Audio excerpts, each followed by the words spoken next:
Oi, gente, eu sou estudante de psicologia do terceiro semestre e hoje a nossa professora Fabiola vai dar um relato sobre os pacientes oncológicos. Boa noite a todos e a todas. Na verdade, é um relato que eu acabei, nessa altura da vida, desenvolvendo um câncer, mas a minha história é até interessante porque eu trabalhei durante 10 anos no hospital de base com pacientes com câncer, né? E tudo o que eu sei sobre o câncer e sobre os diferentes tipos de câncer eu aprendi na prática como assistente social. Fui fazer meu mestrado e a minha dissertação de mestrado era sobre pacientes com câncer e aspectos psicológicos e sociais que envolviam essa situação. E por uma ironia, eu não acredito muito em destino, mas acabei, nessa fase da vida desenvolvendo um câncer de pulmão. E quando eu descobri, ele já estava com metástase nos 2 pulmões, né? E sem muita chance de cura. E isso foi o diagnóstico que a médica me deu. Aí todo mundo ficou surpreso, todo mundo ficou abalado, menos eu. Porque na verdade eu já estava acostumada a ouvir tanto diagnóstico e dar o diagnóstico para as pessoas também, junto com a equipe médica, que aquilo no início pareceu que não era comigo, né? Então praticamente isso me ajudou a superar o choque do diagnóstico, porque as pessoas geralmente têm essa ideia de que o câncer é sinônimo de morte, né? E eu vi muitas mortes, mas eu também vi muitas curas, né? Então isso para mim não me abalou, até porque pelo fato de trabalhar na área da saúde, isso acaba deixando a gente um pouco fria em relação a essas situações. Então demorou um pouco para internalizar isso. E eu só fui começar a sentir mesmo a situação que era grave a partir do momento em que eu fiquei internada e passei por todos os processos, fiz uma quimioterapia, passei muito mal na quimioterapia, a quimioterapia não deu certo para mim, então até achar uma outra alternativa para o meu tipo de câncer foi muito difícil e isso me causou muitos problemas, efeitos colaterais difíceis de superar. Aí eu me dei conta realmente que eu estava doente, mas assim, nada que eu não tivesse força para superar. A questão psicológica, eu creio que assim, é muito mais difícil você aceitar que você adquiriu um câncer por uma característica sua de personalidade, né? Porque já existem estudos na psicologia que colocam que, dependendo do tipo de personalidade que você tem e da forma como você se comporta, você tem propensão sim a desenvolver determinadas doenças, uma delas é o câncer. E hoje eu percebo que eu tenho essas características de personalidade que estavam descritas ali na minha dissertação de mestrado. Então eu estou trabalhando muito isso. Que é aquela pessoa que se doa para todo mundo, que é a pessoa boazinha, que cuida de todo mundo, mas esquece de si mesmo. Então é a personalidade doadora que a gente fala, né?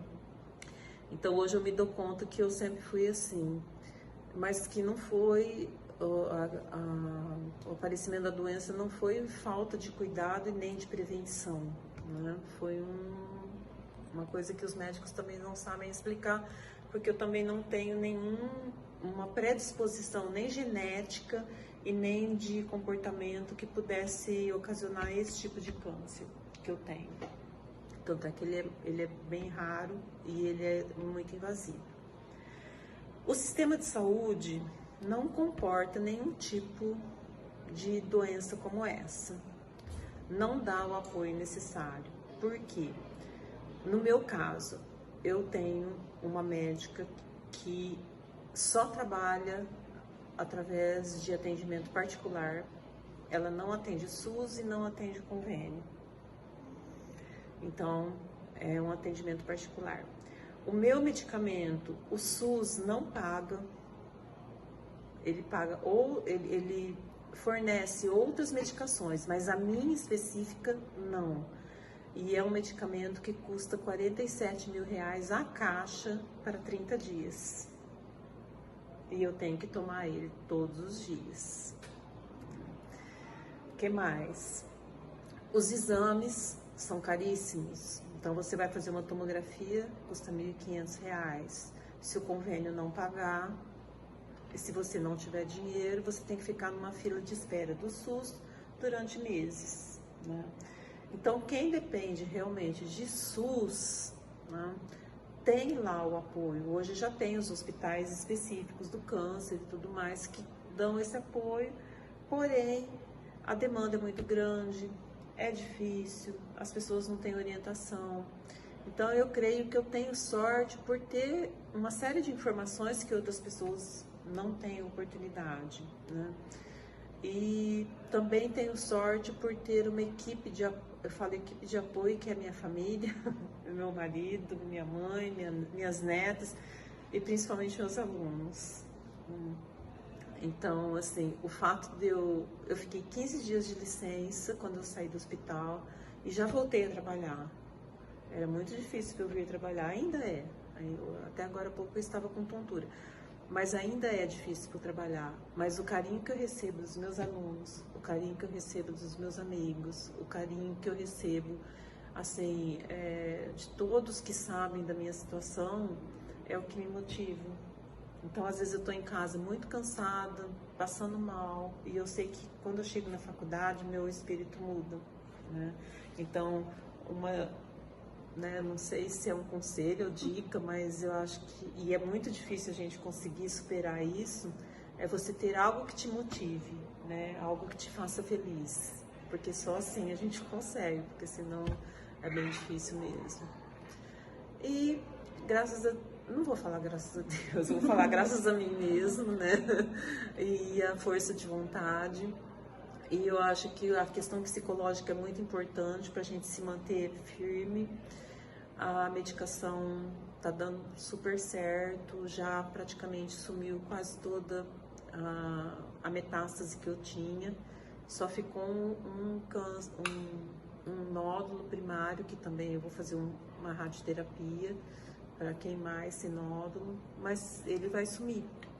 Então, hoje eu tenho 60 anos